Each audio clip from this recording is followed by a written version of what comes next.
Hi, everybody. So, just another video. I know you guys are probably tired of seeing my stuff. Love you for watching, though. I've had more people kind of reach out to me about my symptoms. How did you know that you had colon cancer? And questions like that. Now, I did post kind of a video before, but it was really, really quick, and it was kind of like, if you have this, and then this is this. So I wanted to give you kind of more of an in-depth story on how I found out. I literally found out kind of on a whim from the doctors. I got very lucky. So I was on a medication for a while called this, it was really crappy. It's called metformin. Some of you might have had good luck out of it, and if you did, then good for you. I personally did not. It made me very, very sick. Caused lots of bowel issues, and I was vomiting on it. It was horrible. So they gave it to me for my PCOS. It's supposed to help. It just made things worse, but whatever. So because of it causing all of those issues, when the issues started from the colon cancer and the tumors, I assumed that it was from the medication, and that's just how life was going to be. With the inconsistencies in bowel movements, where nothing was ever normal, it was never regular. Constant cramping and pain, like you wouldn't believe. I'm not just talking about like a period cramp here or there. And when you have PCOS or endometriosis, y'all know how bad it is. It's bad, right? No, this was way worse. To where I would be walking around and I would feel fine, and then all of a sudden I'm doubling over, white knuckling in pain, feeling like I had to go to the bathroom, and I didn't. Or when I would go, I would pass a lot of blood. And I mean, like a lot. Me being the idiot that I am, I ignored it, assumed that it was from the medication, that that's how my life was, that it maybe ruined stuff, put off doctor's appointments, and I ignored it. Up until I was going to work, it was the last week that I had actually went to work before all of this went down. I can remember, my kid's screaming at the dog. I can remember feeling really crappy, and I'd fainted a couple times. While I was also doing a lot of crazy workouts and things like that, so I had assumed that the fainting was from that. Maybe my sugar wasn't regulated. Maybe I pushed myself too hard at the gym the night before, so I kept putting it off. I even called Allie and told her, hey, feeling kind of weird this week. I fainted a couple times. I'm still coming to work, but if you'll come in and like hang out with me Thursday, or Friday, make sure I'm good. Well, I had a trainee Thursday. So I was like, never mind, I'm good. There'll be another person there, God forbid if anything happens. And I went to work in pain, but it wasn't that big of a deal, so I continued with my shift. And that was open to close, long one. Busy day, so it was fun. I was able to kind of ignore the pain from being busy. Friday was kind of the same situation. And then Saturday I was supposed to meet up with my friend Kayla and go celebrate her birthday. I couldn't get out of bed that morning. I can just remember I felt so exhausted. And I mean, just like I hadn't slept for a couple days type of tired. Ignored it though, and was like, hey, when I go to get up for the day, I'll just drink me a Red Bull. Everything will be fine. Well, the pain started. And I couldn't really get out of bed. That day, Michael had worked morning and was coming home around 6. I knew he had planned on skating after work. Those of you who don't know, my husband is a skateboarder. Very good, actually. He's really awesome. So, he was supposed to go do that, and then I was going to leave and go with my friend Kayla. I ended up canceling with Kayla because I just wasn't feeling right, and I didn't want to put a damper on her day. So, I got into the bathtub, hoping that soaking in hot water would ease that pain I was feeling, because I was passing a lot of blood. My daughter was here with me. Luckily, Michael came home first instead of going out or going skateboarding after work. And I was laying on my bathroom floor in a towel. And he's asking me, what's wrong? What's wrong? I can remember I was violently shaking. My whole body was convulsing. And he was like, what's going on? What's wrong? What do I do? And I was like, I looked up and I told him when I finally was able to like kind of talk to him. And I said, I think I'm dying, honey. No, I'm positive. I'm dying right now. And that was it for him. He said, let's go. We're going to the hospital right now. He was like, should I call an ambulance? And I told him I won't make it till an ambulance gets here. I'm gonna die. So somehow I was able to put on a t-shirt and a pair of sweatpants. And we got into the car and he took me to the emergency room.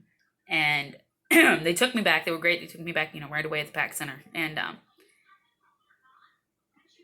I was kind of out of it a little bit, And I remember they took my vitals and they asked me, are you okay? Like, how are you feeling right now? And I was like, I feel like I'm dying. I'm in a lot of pain.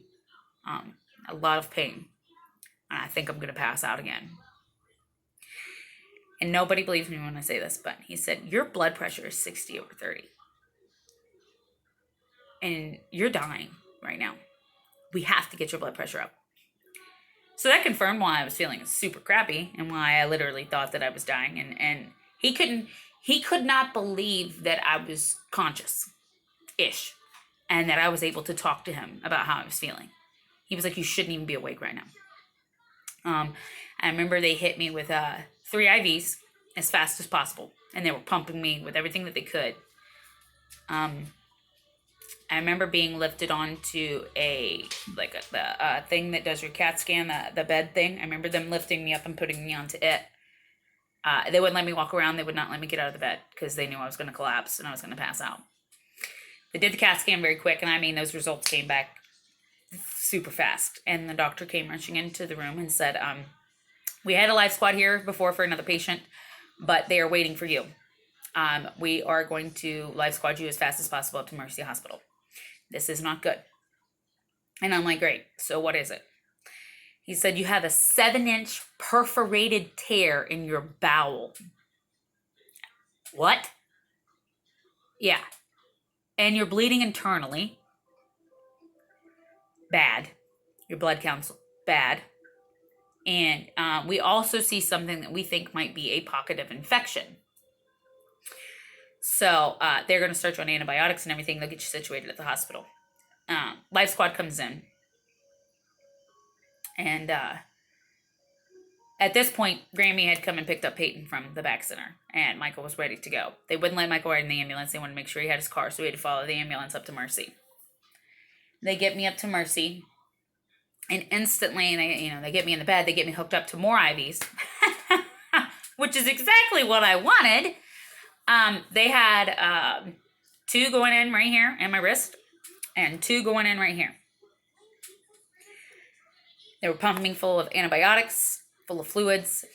They couldn't get they got my blood pressure up from what it was, but they couldn't get it up to a normal level.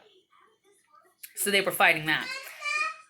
I can remember trying to, sorry, I had to take a quick break. But I can remember that they were trying to, my kid's yelling at me.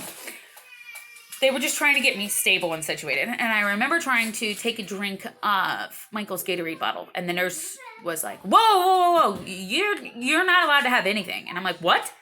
Like, I haven't eaten today. I'm freaking starving and I really want something to drink, And at this time I was on my whole no pop, no none of this. My treat sugar-wise was stuff like Gatorade. And she's like, no, you can have nothing. You're not allowed to have anything. And I'm like, so what do I do? Like, I need something to drink. All of this is dry. It hurts, She said, you can swish water around in your mouth and spit it out, but do not swallow any of it because you're possibly having surgery in a few hours or they're going to have to be running more tests until we can figure out what to do for you. That went on for a few days of not eating, which was just freaking great. Everybody that knows me knows I love my food. That was horrible. I can remember laying in that bed when I finally wasn't in pain and just constantly looking at food recipes like an idiot, making it worse. They couldn't figure out exactly what was going on, and they were afraid to kind of get in there and operate and mess with stuff, knowing that the infection was as bad as it was. So they finally, I went in on a Saturday. I think it was by that Thursday or Friday. they finally decided, let's do a colonoscopy and see what the hell is going on. And the colonoscopy, honestly, was for them to get in there and kind of try to pull the infection out and look at the perforated area, the tear. I was out a lot during my stay at the hospital. I remember not being awake a whole lot from the pain. I remember them taking me back for the colonoscopy. And before that, they had said, we're going to try to limit the CAT scans and the MRIs and stuff because we don't want to keep exposing you to that if we don't really need to. You know, we know what it is. At this point, it's an infection. Oh my goodness, you're a nut. I look like a button. You do. You look really cute. When you want to be married by Owie. They said that they kind of knew what it was, and it was the infection and the tear that was causing all of these said issues. So there was no reason to put me through more stuff than necessary. And I'm like, okay, that's fine. Let's get this colonoscopy kind of on the road. I remember being put out. I remember going back. Then I get pulled out of the area for the colonoscopy, whatever. I remember kind of waking up from it a little and then going into the room. And Michael's in my hospital room, and he had come over and got in the bed with me. And he just seemed like something was wrong. The nurse comes in the room to check my vitals again and tells me, we're going to get you prepped and ready and back for your next CT scan or your next MRI. And I'm like, why am I getting another MRI? My doctor already told me I didn't need to keep getting exposed to this stuff. She's like, well, they're doing the liver and lung scan. And I'm like, why?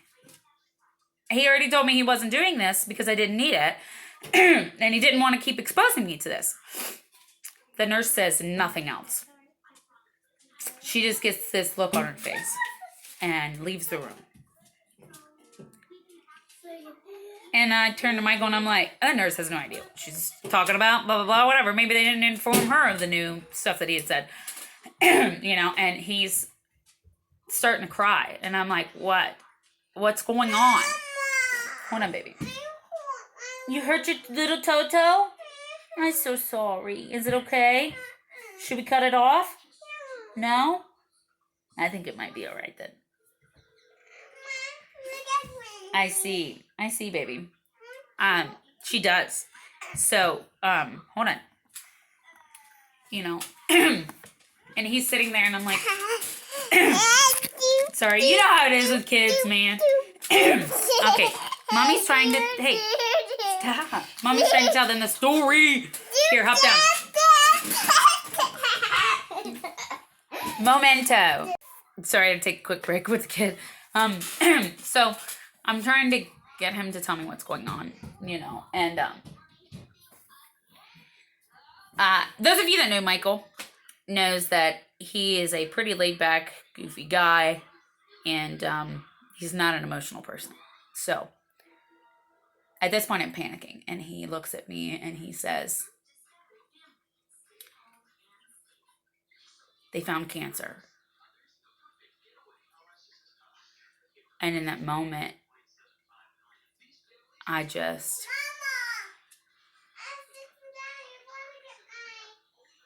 Yes, Peyton. Hold on. At that point, I just, this overwhelming amount of weight came over me. And I instantly, first thing I thought of was Peyton. Was, oh God. And I started to cry. Michael was too. And then this thing just snapped in me. And I said, it's it. It's fine. It's fine. We're going to be fine. I have you. I have Peyton. We have our family. We have God. It will be fine. We're not going to be sad about this. We will get through this. And that was that. I wasn't going to be emotional about it anymore. And during that time, I guess I was out. They had told Michael. They didn't tell me. My husband had to tell me. So during that time, he had kind of already told our families and had them coming up. Peyton, I will get you your ice cream in just a moment. Hold on. Giving me orders from the living room. our family started to come into the hospital room. I mean, they got up there quick. My mama don't play. As soon as she found out, up to the hospital she went. So they come in, and the worst thing in the world, what I hate, what I dislike the most is when people give you that look of pity, or you feel like somebody is pitying you. I don't like that. Don't pity me. I don't want pity, you know. And the family just starts walking in, and they all just have this look of just dread and sadness over their faces. I'd messaged Darbs as soon as Michael told me and said, "Can you come up to the hospital now?" Without question, she said, "I will be there in 10 minutes." And she was. So she comes in, she's like, "What the hell's going on?" Michael and my mom took her out of the room so that it wasn't an emotional show in front of the rest of the family. And while they're outside, my little brother looks at me and goes, "She's going to punch you in the face when she comes in." I'm like, "I know." As soon as she walks in the door of the hospital after they tell her, you could tell she'd been crying. She has this stern face again. And she goes, "I'm punching you in the face." Crawls up in my bed with me and has me by my hand. Michael has my other hand. And this was right before the doctor come in. Everybody's kind of sad and is crying. And I snapped and I said, "We're not crying about this. If you want to take a minute to be sad, take your minute to be sad, but I am not sad. We are not crying. We are going to get through this. I'm not letting this happen, and I'm not letting my daughter see all of us sad. We are fine. I'm going to be fine. No more crying. Let's get through this because we know that I can do this." And everybody said, "Okay, that's that. We ain't gonna be sad about it until we have a reason to be sad. We're gonna get through this." The doctor came in and kind of explained, you got cancer. And the process on what we were going to do, and how the very next morning I was having a colostomy bag surgery. And then we would go from there. I did not know the extent of any of it. As far as we knew at that point, it was stage 1, stage 2, or whatever. So we kind of went on about our way with it and dealt with the colostomy bag. Then they said that I would be getting an MRI. That was around Peyton's birthday in November that we found out about my cancer, which was November 15th.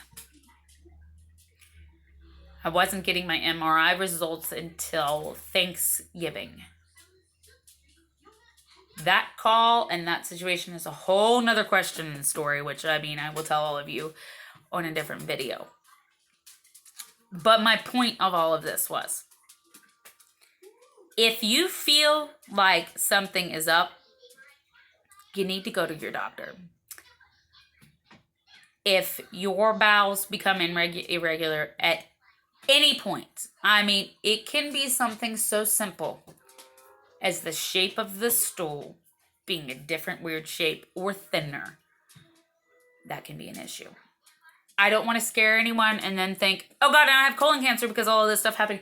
That's not it. It could be a simple polyp. I'm pretty sure polyps are what turns into the tumors. But if they can get in there during your colonoscopy, they can remove those, and it's not a big deal. They'll send it back to be tested or whatever, let you know what's going on. If you can catch something like colon cancer when it is in the early stages, you have a great outcome. It is very easy to fight. When you find it in the late stage, that's when things become iffy. The first place that it normally will spread is to your liver and lungs. So, if you feel any of these issues, if you pass blood, granted, passing blood doesn't always mean something. That could be a hemorrhoid, or you just had a really bad situation going on with a serious bowel movement. But talk to your doctor about it. Do not be ashamed because you're worried or embarrassed about talking about pooping. It's pooping. Come on, it's not a big deal. Everybody and everything does it. There's books about it for little kids. Don't be embarrassed and do not wait. Please, please, if there's one thing that anyone could ever do for me, it is go get checked if you feel like something is up. That's the best thing that you can do. Because what could happen? You know, maybe they tell you nothing's wrong. Maybe they tell you something is wrong and you caught it early and you get to be lucky. Do not ignore it and let it get to the point like I did. I have gotten very lucky with my outcome on things. Granted, we are not out of the woods. Things are still scary. But things could be a lot worse. Oh my God, they could be so much worse. So please don't wait. Go get checked. Talk to somebody about how you feel and what is going on. If you have any issues and you would like to ask me questions, ask me. It's not going to bother me. You want to tell me you had a weird poop today? Call me and tell me you had a weird poop today. We'll talk about it and I'll let you know if you need to go somewhere. I don't have a filter, so you might get some graphic stories that most people don't want to hear, but hey, I'm going to tell you what's going on and how it is. If you have any other questions about what I'm going through, reach out to me and ask me. I really don't mind sharing my story if it could help somebody else. That's the best thing that could come out of this situation, is that somebody else finds theirs early and they can get treated and they don't have to go through the scare that my family is going through. So I'm begging you yet again. Please don't wait if something's wrong. Don't put it off. Go to your doctor. If you want to call your mama and talk to your mama about it, I know I did. Call your mama. She's probably going to tell you to go to the doctor. But don't ignore it. It could be something serious. Thank you very much for listening to me tell my story about that. If you have any questions, like I said, feel free to reach out to me. I will post other bits of all of this journey story later on. But as for now, that is how I found out I have colon cancer. Technically colon rectal cancer, because where it sits. But, you know. Thank you.